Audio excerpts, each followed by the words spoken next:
Okay, in this last tutorial, what I want to do is go over color grading, and I want to do it by it's just one little trick. There's all kinds of little tricks, but I find this is a really good one that you can really divert the audience's attention to where you want, just using a simple technique with a ramp right in Premiere Pro, which is great. So the idea here is when you find, after you've done sort of your primary color correction, what I like to do is use a ramp. So I'm going to go up into actually my title area, and I'm going to make a default still. I'm going to call this, I don't know, sky gradient. Ansel Adams used to do this with a lot of his photography.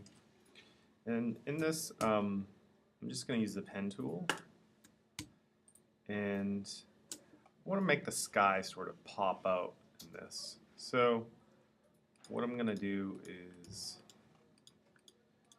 sort of go around my subject that I want to sort of highlight, and then lastly I just want to have a gradient on the sky. So I've made a rough outline, and the reason why I brought it in a bit like this is because I'm going to be blurring this later on.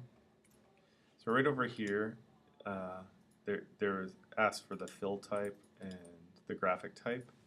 We're going to use a filled Bezier, and that sort of fills it up. And we're going to use a 4-color gradient. And I'm going to make the colors really pop out there, so I'm selecting that one.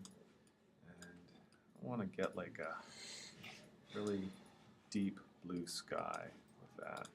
And maybe over to the right, I'll select, I don't know, maybe something a little more purplish and dark. There we go.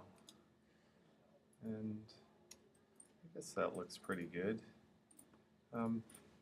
I guess I can keep that like so.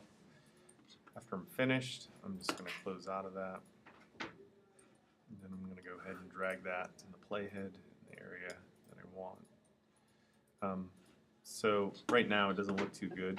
I'm going to select that sky, go up to the effect controls,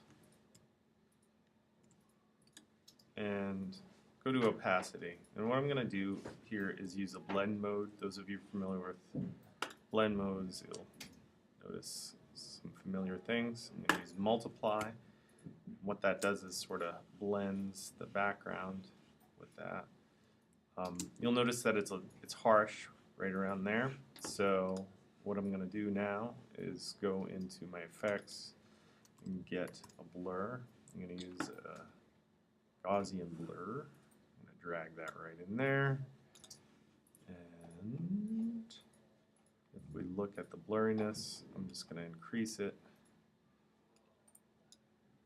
and may need to expand things a bit.